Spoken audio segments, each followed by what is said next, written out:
Coming in at number 5, we've got SCP-251. Here's a classic piece of wintry imagery for you, a snow globe. What's more chilly and cozy and possibly Christmassy than a little glass orb full of water and white particles? Maybe there's even a little scene in there, a tableau. Hell, it might even play a tune. This snow globe is extra special though. Ever since it was brought into Foundation custody, it hasn't stopped snowing in there. The thing is, nobody's moved it in years. Like, it's sat still on a table in a locked room, yet still manages to continuously present blizzard conditions. Weird, right? Well, that's not even the half of it. See, no one's allowed to be near this thing for too long. If you're in close proximity to 251 for an extended period of time, you'll start getting weirdly violent and emotional, sometimes even xenophobic. Nobody needs their mental state lowered any more than it already is lately, so it's for the best that we all avoid it at all costs. However, those with especially morbid curiosities might still feel an urge to go check it out. The snow globe is partially animate, and what I mean by that is that it changes over time. Photos taken over the years prove it. All the little dioramas inside shift and move and become new scenes if it's left alone long enough. They're all wintry and chilly looking, but none of them are full of festive cheer or warm nostalgia. Nope. Every scene 251 has exhibited is violent and morbid. These scenes range from the fantastical, like a man running from a giant spider, to realistic brutality, like police officers forcing a man to his knees at gunpoint or children being dangled over a well by their ankles. A fun little oddity for sure, but the fact that it displays disturbing imagery and causes folks to lose it is cause for concern. Maybe stick to the goofy Disney one that plays It's a Small World. Coming in number 4, we've got SCP-924. These things are downright terrifying. Known as ice water men, that's just what they are. Pale, humanoid, antler-adorned creatures that thrive in freezing cold aquatic environments. They love to ambush their prey by popping up out of holes in the ice and dragging them down to their frigid doom. Absolutely horrifying. Don't think you can outrun one either. Even if you're above water and they're below, ice water men can swim up to 30 kilometers per hour and can go for a very long time. They've got specialized gills that make it easy for them to survive even a kilometer below the surface. After they snag their prey, their victims will remain submerged for up to 6 hours. After that, their bodies show up somewhere in the area with all of their internal organs liquefied and removed. Corpses also tend to show signs of high pressure stress and are filled to the brim with bacteria that are very proficient at breaking down muscle tissue. They tend to do most of their hunting around popular ice fishing lakes. Most reported victims have been ice fishermen, which sort of explains why this isn't a wider spread story. Ice fishing comes with plenty of its own inherent danger, and folks disappearing tends to get chalked up to accident and misfortune instead of supernatural creatures. If only folks knew the real cause. Scarier still, after the Foundation caught wind of these creatures, they discovered something new. One might think that these horrid beasts would stick to the water, but no. A mobile task force assigned to a lake where they had been reported found that they're actually able to support themselves above water. So this seems to imply that even if you're not specifically ice fishing and are on a vessel of some sort, you could be in big trouble. Terrifying. Coming in at number 3, we've got SCP-5140. When first reading about this snowy mountainous SCP, it appears to be a big pile of dangerous corpses. Estimated at around 100 bodies, this is a mass burial ground full of hikers who couldn't conquer Mount Everest. These cadavers are cold, like really cold, like they'll sap the warmth entirely out of your body cold. They're ectoentropic, meaning that if they contact anything emitting warmth, they will absorb that heat without getting any warmer themselves. So any human that comes into contact with one of these will likely end up as cold and dead as the bodies. Yikes. But that's just the beginning. The rest of the article comes in the form of correspondence between Base Camp and a team of Mountain Climbing Foundation agents. Their mission was to discover and bury as many of the instances as possible in order to prevent further casualties. But as they made their way along, previously buried bodies became unburied. And then they started moving, disappearing from under people's noses, even tearing up tents at their camp. Things got more and more dire, and eventually the person communicating with Base Camp found themselves in an inescapable position.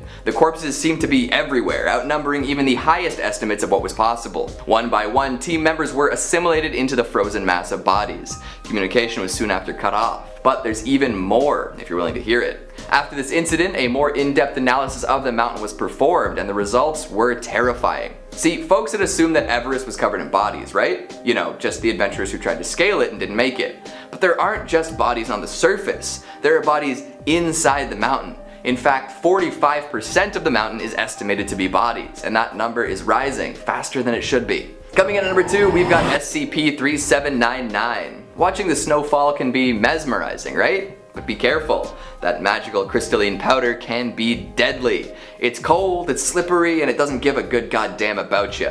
Being immersed in snow is not fun, especially when you're compelled to seek out more cold. I should probably explain where I'm going with this. SCP-3799 is a gigantic sphere of anomalous snow that is floating above an island that I will not be naming for the sake of safety. This orb has cognitohazardous properties and as such was being studied by a Foundation team. They set up shop out in the middle of this snowy wonderland and did their best to understand how it worked. This big old snowball generates snow in a fixed range around it, causing a permanent winter of sorts. It doesn't just make for one big never-ending snowball fight though, it also compels people to become one with the snow. As mesmerizing as regular snow is, this stuff is extra interesting. Folks who observe it over long periods of time will become obsessed with it and feel the need to become totally immersed. Once they do so, hypothermia sets in and they eventually die, but their corpses don't stay behind. The snow generated by 3799 seems like regular snow, but if a dead body remains within it, that body will also break down and become snow. The human body is impure, made of flesh and blood, but snow is clean and bright. Join us in the cold, brothers and sisters. Coming in at number 1, we've got SCP-4666. You've heard of Krampus, you've heard of Bad Santa. This holiday season, get ready for SCP-4666. To be honest though, you probably don't want to encounter this thing during your holiday festivities. For most of the year, it lies dormant. Nobody will see or hear from it during spring, summer, or fall, but the winter, that's when it shines. The tall humanoid figure will appear at someone's house for 12 days every December, usually corresponding with the final days of the year and going into the first 2 days of January. The time that 4666 is active is known as a Weissnacht event. To be targeted during this time, your home has to be relatively rural, must contain a child under 8, and should be surrounded by snow for the entirety of the period. If these conditions are met, you could be visited by this horrid thing. For the first 7 days of a Weissnacht event, only the children in the house will notice its presence. They'll claim to see it around the property and will wake up in the middle of the night to watch it looking at them through the window. On the 8th day of Weissnacht, the parents will start to believe the kids. Footsteps will be heard on the rooftop and bad odors will permeate throughout the house with no apparent source. They don't think it's 4666 though, they think it's a haunting or a stalker. On the 12th day it gets really scary though. There are 2 possibilities here. One is that nothing will happen. The weird happenings will stop and everyone will wake up safe. Except the kids will find presents waiting for them, usually crafted from the remains of other dead children.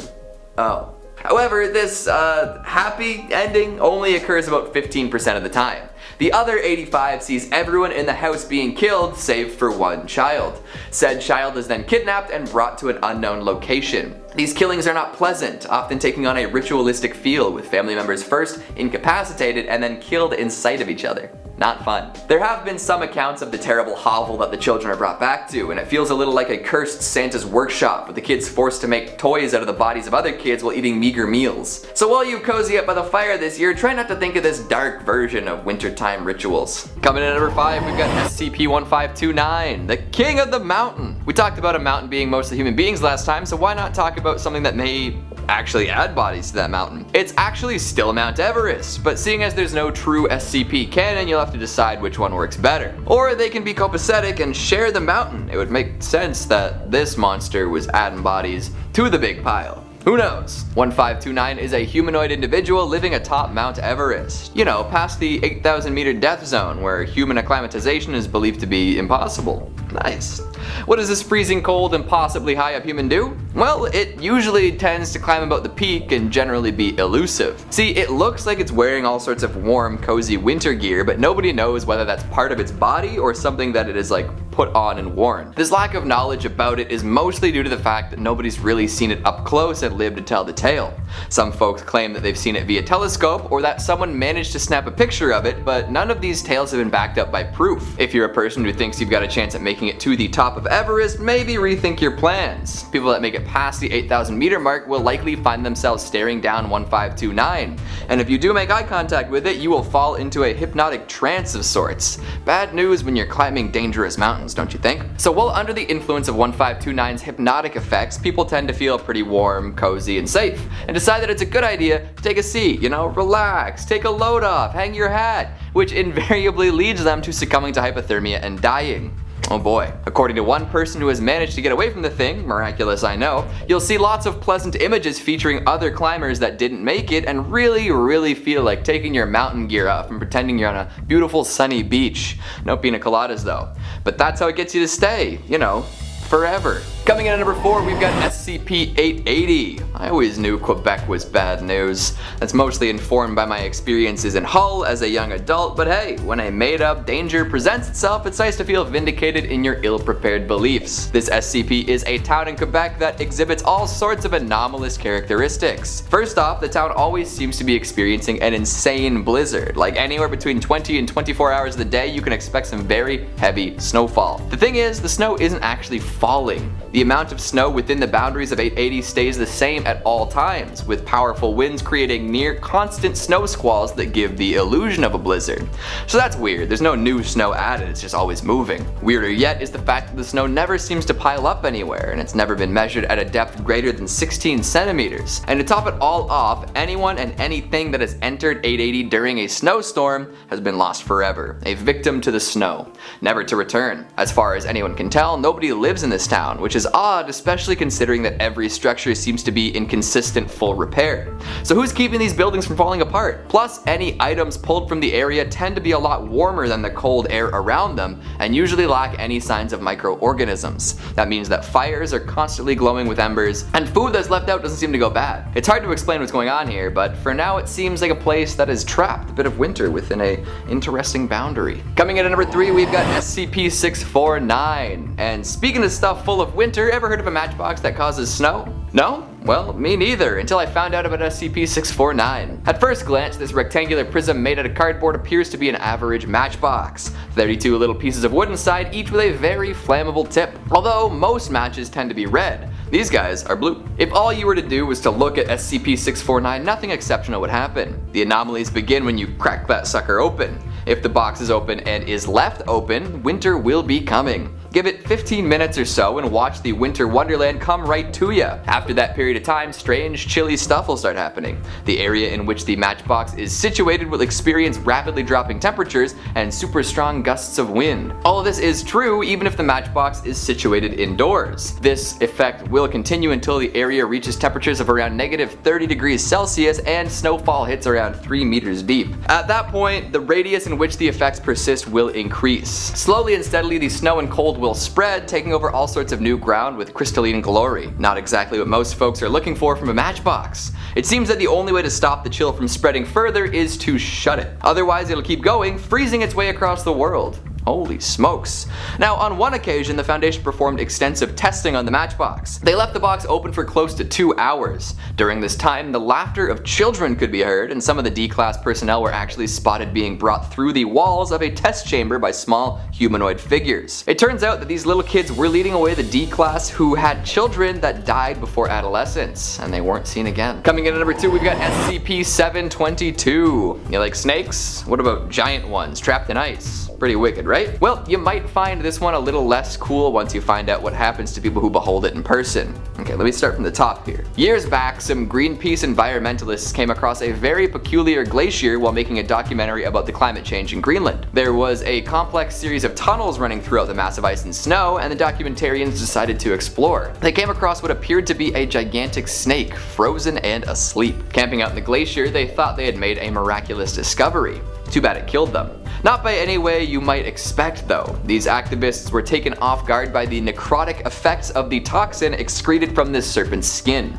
It breathes the stuff too. So they all succumbed to the horrifying flesh-melting effects and were never heard from again. Now, the Foundation has eyes on the glacier and is monitoring it as best they can. There are 2 reasons for this. One is to keep any other adventurous iceberg seekers safe, and number 2 is to monitor the snake. If this thing wakes up, it's gonna cause a whole lot of damage. This thing is absolutely enormous to start with and could easily wreak havoc in nearby settlements. But then there's that toxin. If it starts breathing and secreting the stuff all over the place, it could kill an ungodly amount of people. So let's hope it stays sleeping in that ice, yeah? And finally at number 1 we've got SCP-2082. Interestingly enough, we've already covered a couple SCPs today that seem to stem directly from this one. If an anomaly can make an area oddly cold, there's a good chance that it originated from 2082. As we know it, this SCP is an extinct subspecies of woolly mammoth, but it's so much more than just another type of animal lost to time. It is the origin of all sorts of anomalous cold. Wherever an instance of 2082 shows up, the area around it seems to drop to -10 degrees Celsius. The effects have a range of about 250 meters and move with the mammoth while continuing to affect areas that it was previously spotted. Once enough area has been converted to cold, a blizzard will start, kind of like the ones associated with 649. We shouldn't have to worry about this frigid freak causing any problems, seeing as it went extinct ages ago. But the Foundation never backs down from anything, and in this case that means they tried to clone it in order to study it. Bad call all around there, folks. The initial cloning test resulted in scorched frozen earth, with the research facility destroyed and all personnel involved deceased. A mammoth then walked free for a little while, spreading its frozen cheer wherever it went. Well, that is, until it died due to a heart malfunction thanks to the imperfect cloning process.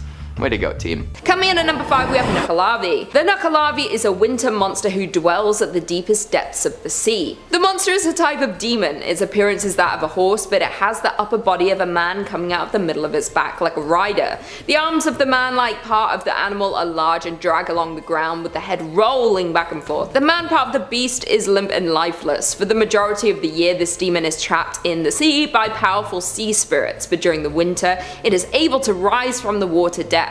The creature has no skin. All that you can see on the surface are muscle and veins. The horse mouth breathes a powerful toxic vapor. This vapor causes the living to become ill and for crops and trees to wilt. Anywhere the beast goes, a drought will follow. The demon is so dangerous many people are warned to not even say the name. If it was to be mentioned, it was to be in hushed tones followed by a prayer to protect you from the beast finding you. Well, I wish I knew that before I was saying its name at the beginning of this number. Some say the creature is responsible for all the great plagues and when people are having trouble with their livestock or harvest. If you were to see the creature, it would begin to pursue you. Once you have looked at it, there is no escape. It will be relentless in its pursuit of you. It does, however, have one weakness. As a creature of the sea and of sickness, it is unable to stand on or cross fresh water. The only escape is to find and immerse yourself in fresh water so it has no way to reach you. Once you have done this, it should give up its pursuit. Coming in at number 4 we have Yukiana. Yukiana is a Japanese spirit. She is a deadly monster, also referred to as Snow Woman. It is believed that she was once a beautiful young woman who was traveling in winter. She was hit by a heavy snowstorm and perished. It is said she now brings storms and freezing temperatures with her. There have been many different stories of people having interactions with her spirit. Some say she appears to travelers to lead them astray. She offers to guide them through the storm to safety, but then leads them deeper into the storm so they pass away due to the extreme exposure to the cold. Others have seen her with a child in her arms known as Yukinko. The child wears a straw snow cloak that is traditional in Japan. Yukiona will freeze anyone who attempts to take the child from her. Sometimes she even goes into people's homes. She will burst open the doors and open the windows. She'll bring the storm into their home to freeze them in their sleep. The reasons for her attacks are unknown. Some say there is no reason, that her actions are random. Others think she is not aware of her actions. She was simply cursed by the storm that took her life. There is currently no way to escape from the Snow Woman. There are stories of her showing mercy and sparing people, but why she does this we don't know. The best way to stay safe from her is to avoid any extreme weather conditions during winter, or you might just get to meet her yourself. Coming in at number 3 we have Chanu. Chanu bears some similarities to the Wendigo. It comes from the Wabanti tribes of the northeast of the US. The thing that many people find terrifying about the Chanu is that it was once human. A Chanu is created when a human being commits cannibalism or if they refuse to help feed someone who is starving. This then causes the human heart to freeze and turn to pure ice. Once this happens, they begin to change into the Chanu. Chanus are giant compared to their original form. Once transformed, they look like a wolf-like man with chunk of flesh missing from their body where they have eaten parts of their own flesh. It will often camouflage itself to blend in with its environment in the forest. It will stick fallen branches and leaves to its flesh. Their home is in the mountains of the far icy north. They will only venture down to the forest when hungry.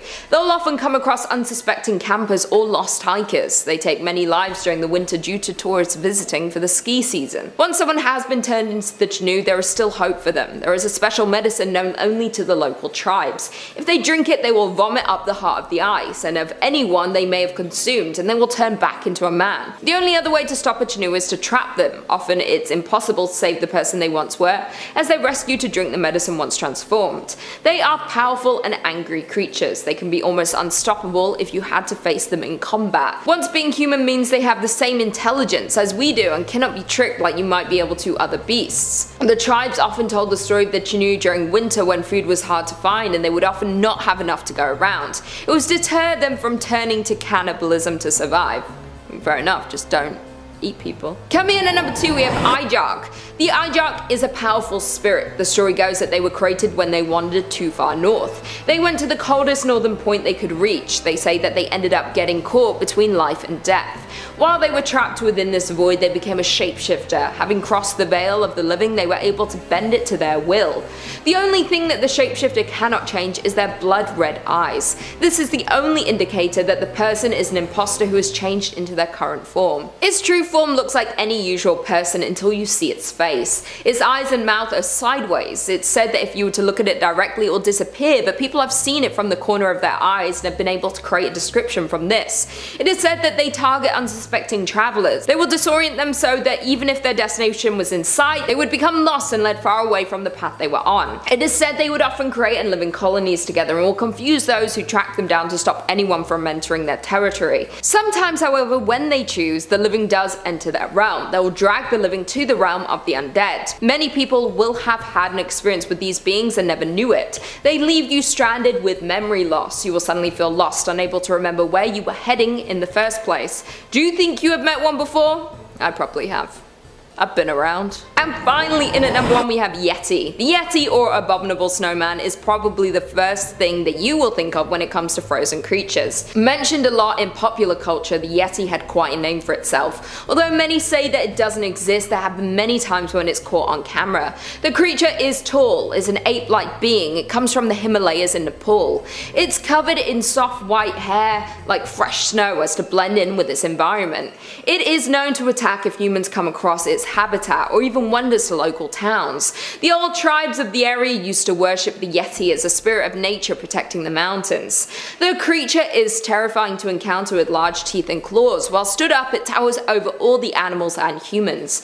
In the 20th century, there were many reported sightings of the creature. People were increasingly making attempts to scale the mountains to catch a sight of the Yeti. People found strange tracks or saw the creature from afar. One team even brought back hairs they claimed belonged to the animal that they had found on their investigation of the mountain. In the 1950s, the United States thought that finding the Yeti was so likely that they created a permit that you could obtain if you followed the rules it had in place. The first was that you were not allowed to look for the Yeti unless you had a permit, and the government knew when your expedition would take place. The second rule was that you were not allowed to harm the creature unless in self-defense. The third was that the Nepalese government had to approve any news reporting on the animal's discovery. Many people today still go looking for the creature, since hundreds of people go missing in the mountains each year. It's not something I would recommend any of you do. I mean, they could just be going missing because it's cold, you know?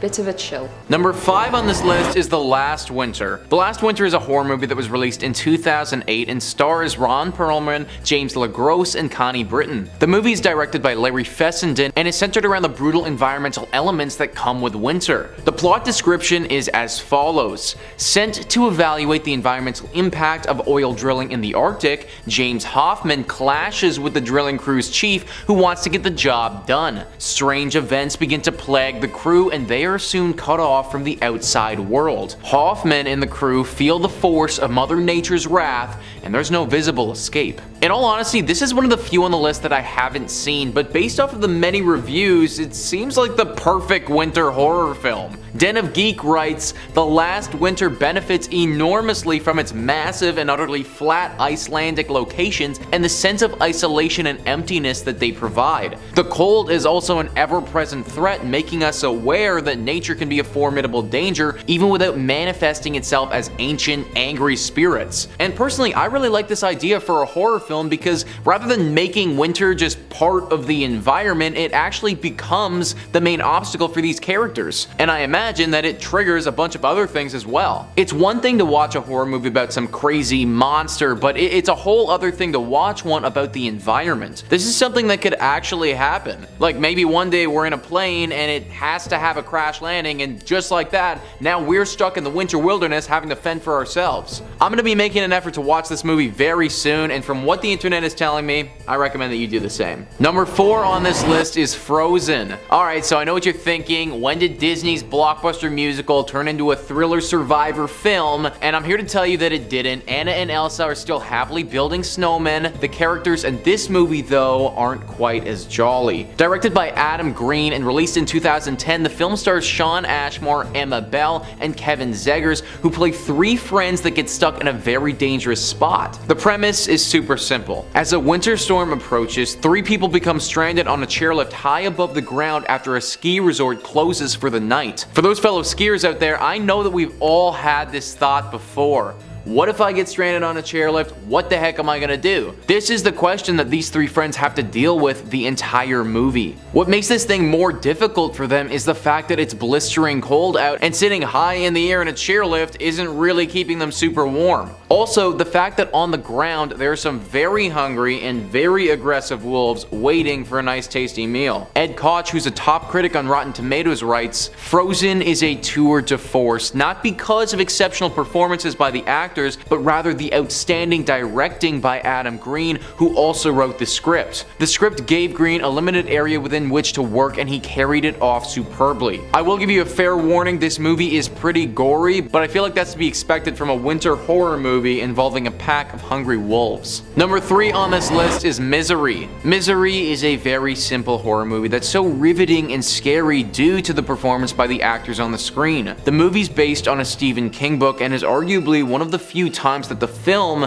actually outdid the novel. The description of the movie, according to Chris Sasquay, is a cozy shelter in the woods during the winter sounds like the ideal cottagecore vibe, except when you're author Paul Sheldon and you're trapped with a superfan. By all appearances, Annie Wilkes is a quirky teddy bear, but there's a reason as to why acting legend Kathy Bates won an Oscar for her performance. Annie is a complicated villain, one who is just as much a danger to herself as she is to others. Don't get on her bad side, or you'll get a lesson on what hobbling means, all the while soothing classical music is being played to ease its pain. It's simple horror movies like this that really pay dividends. 2 people stuck in a cottage together during the winter, and one of them loses their minds. The film is very highly rated, and even though it was made over 30 years ago, it still holds up as being a quality watch. It might not have the same emphasis on winter as some of the other entries on this list, but I guarantee if you watch it at your grandma's house or a cottage like the one in the movie, then it's gonna hit really close to home. Number 2 on this list is The Thing. The Thing has had a remake of it before, but in this video we're referring specifically to the 1982 version of The Thing directed by John Carpenter. This movie might actually be my personal favorite horror movie of like all time. The movie stars Kurt Russell, and it's a brilliant example of horror movies from the 80s. The plot description from Google is, in remote Antarctica, a group of American research scientists are disturbed at their base camp by a helicopter shooting at a sled dog. When they take in the dog, it brutally attacks both human beings and canines in the camp, and they discover that the beast can assume the shape of its victims. A resourceful helicopter pilot and the camp doctor lead the camp crew in a desperate, gory battle against the vicious creature before it picks them all off one by one. Winter is in the air in this movie. Being in Antarctica, the researching crew is consistently getting bombarded with the effects of the cold and their snowy environment. Whether it's communication systems breaking down, vehicles freezing, or just generally getting snowed in, winter is definitely an obstacle for our protagonists. The one knock against this movie is that the special effects, they don't really hold up. But I honestly kind of love that. They look like special effects from the 80s, and there's something kind of comforting about that to me. Also, the entire premise of the alien or creature being one of your friends is really fun. It makes you think about your own home and your family and wonder how would you respond if one of them wasn't who they said they were. Basically, this movie is the plot to the video game Among Us, but it just does it so perfectly in my opinion. Definitely recommend giving it a watch if you're looking for a fun winter horror themed movie to help you get through the cold. Number 1 on this list is The Shining. You know, I almost didn't include this one because I feel like everyone watching this video already knows about it, but I just couldn't keep it off the list. The Shining is often regarded as one of the best horror movies of all time. Released in 1980, the horror flick stars Jack Nicholson, Shelley Duvall, and is directed by Stanley Kubrick. The movie is based off of one of Stephen King's most famous novels of the same name. The movie, according to Google, is about how Jack Torrance becomes winter caretaker at the isolated Overlook Hotel in Colorado, hoping to cure his writer's block. He settles in along with his wife Wendy and his son Danny, who is plagued by psychic premonitions. As Jack's writing goes nowhere and Danny's visions become more disturbing, Jack discovers the hotel's dark secrets and begins to unravel into a homicidal maniac hell-bent on terrorizing his family. What this description fails to inform you of, though, is the environment outside the hotel. It's the dead of winter in Colorado, and that aspect really plays into the whole movie. The characters get snowed in, and that's why simply leaving isn't an option. Similarly to some of the other movies on this list, the feeling of isolation due to the blizzarding outside is shown throughout the whole movie. This really adds to the scare factor because the safe inside that's keeping you warm, well, it really isn't that safe at all. Jack Nicholson is also marvelous in this movie, and the journey his character goes on is brilliant and really chilling to watch. Frankly, this isn't just a winter horror movie that you should watch, but if you're a lover of horror and you haven't seen this one, then it needs to go on your list. Sean T on Rotten Tomatoes puts it beautifully. Chilling, haunting, and unforgettable. The Shining is a horror masterpiece that radiates some of the finest filmmaking of all time.